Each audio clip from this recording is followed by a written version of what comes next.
Joining me now on the political panel is Tom Borelli. He is Dr. Tom, PhD, contributor for Conservative Review, and Brad Hirschfield, president of CLAL and author of You Don't Have to Be Wrong for Me to Be Right.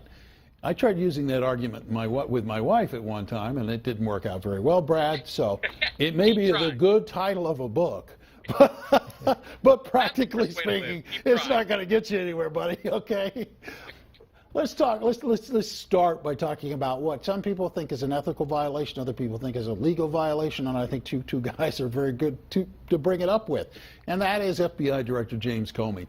As everyone knows by now, Comey informed Jason Chaffetz over in the House that new emails had come to light and that he was going to be looking into these emails. And as part of his promise to Congress and congressional investigators, he was informing them these emails existed. He didn't know to what extent they might have any impact or have any significance, but he wanted to let them know.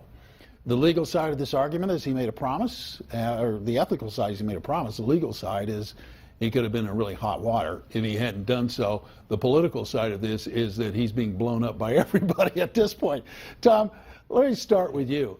What do you make of Comey's actions, and was he the right thing? Was it the right thing to do? Well, he should have done the right thing the first time around, and clearly he did not, with all the evidence that was provided about what Mrs. Clinton did with the email server. As we all watched, he laid out this devastating case, then he basically said, never mind. And he took the role of himself to say no recommendation for prosecution, and that's not his job. So that was pretty weird from the start. So and following that, there were a number of Friday afternoons. There was another Friday afternoon before Labor Day where more emails, some of the interviews from the FBI were released. So he was really being political. Then all of a sudden he does a 180. I don't know, but my suspicion is something else is going to drop. And he was in no man's land because he didn't make the right decision the first time. Now, if a devastating email came out that maybe he knew, maybe he didn't deal with at the time, there's something hanging over his head, and that's why he took this really new position. And now, as you mentioned, he's getting it from both sides. Yeah. Well, back in July, he was ready to be nominated for sainthood by the Democrats, who called him a man of impeccable integrity and an outstanding, royally righteous, good, thorough human being who's dedicated his life to public service. And Brad, we can take all of that away. They're ready to burn him in effigy at this point. What do you think about what's going on in this? Well, I think actually between your summary of the Democrats, which was on target, and Tom's summary, which from the conservative side is on target, the real story is here that people simply praise whoever agrees with them. So he was a saint for the Democrats early on, and now he's a sinner. He was a sinner for conservatives and Republicans early on, and now he is a master of sainted return and doing the moral thing. He is the same guy. And the real lesson is here. We too often conflate our agreement on a particular point of policy with how ethical or honest someone is. I happen to think he probably did the right thing here. He had made a promise to reveal things.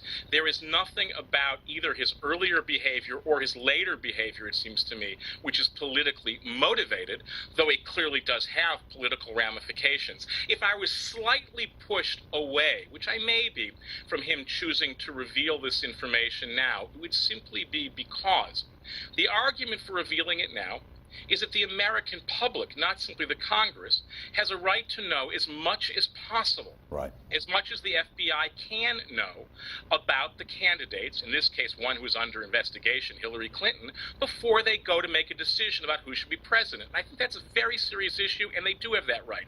The one reason I might be pushed away from the choice to reveal now is while there's a corrective. Had this information been released afterwards, and had she been elected president, the corrective dynamic would be impeachment.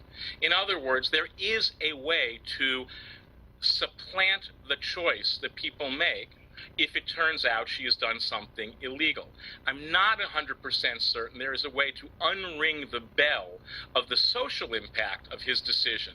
But that said, I think he was an ethical guy before. I think he's an ethical guy now. And the real story is here, we simply like people to do what we already agree with and pillory them when they do anything that runs afoul of our pre-existing beliefs. Brad, with all respect to your comments, the only thing I will also add, there was a number of people within the FBI who were very upset with Comey's decision. So again, I think there were. There are about 100 people who, according to some sources that I have, who are saying that. But that means there were over 1,000 who couldn't have cared less. Or worried about their jobs. The here that it's apolitical is that he wasn't interested in the 1,000 supporting him or the 100 not supporting him. Now, that said, we can't know what's in his mind. But not you, not me, none of us. But Brad, so I just think to make much of a story about 100 people who disagreed probably overvalence this thing, because there's 10 times as many who couldn't have cared less. Brad, again, with all respect, but that wasn't Comey's job to make the decision not to prosecute. That was Loretta Lynch's job. No, to do what he did with the evidence. So that actually, he is within his job, and if it hadn't been, the Justice He's supposed to present the evidence, not play judge and jury. Well, I want to go take this in a little slightly different direction, because there's a really nice column that Noel Rothman over at Commentary Magazine posted back on Monday. And one of his points is that this email scandal is 20 months old. We've been living with this scandal for this long. It's not new. It's not something surprising. We've been living with it, and we know about it. And Rothman suggests that maybe, just maybe, it's not going to change Tom Borelli's mind about who he's going to vote for, and it's not going to change Brad Hirschfeld's mind about who he is going to vote for, because this is a known quantity already. And in an election where we've learned to be jaded beyond anything we could ever possibly have imagined before, it doesn't make much of a difference, really, in terms of impacting the polls. But that said, it seems that this scandal has, in fact, hit the polls. We've got two candidates in a dead heat going into these final days. I don't know where this is going to go, but Brad, let me start with you and ask you this. Do we need a decisive victory here by one party or the other just in order for us to move forward as a country and heal?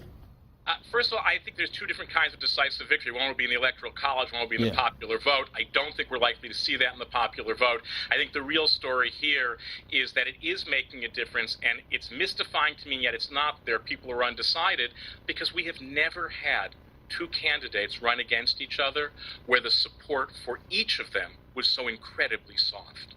Tom? The real story here is not going to be the gap between the candidates.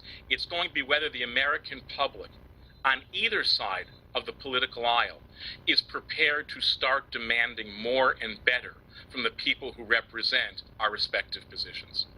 I happen to agree with the rabbi on that one, Tom. What are your thoughts? No, absolutely. What we really want is representative government, and whether Republican or Democrat, the government really hasn't been representing the will of the people for a long time. Yeah, I think the polls are certainly getting closer. I certainly think the distrust of Hillary Clinton is a big factor for a lot of people's minds. Independents are apparently going more towards Trump, but Bill, to your point, let's hope the victory is decisive, and I hope it's Mr. Trump. But because if it's close, there's going to be all this drama about more lawsuits and all these other issues that we really don't need as a country as it is today. It's already far more divided than it really ever should be. What we really need is, a good, solid election and people getting behind, the elected official to really move the country forward. Yeah, and I'm going to have to end it on that. Brad, thank you. Tom, thank you. And for those of you watching, what it means is you need to get out and vote. You need to go make your voice heard. Well, Wells Fargo has agreed to pay $50 million in a settlement over allegations the company overcharged homeowners. We're going to take up that issue when we come back. Stay with us and see what you think about the issue.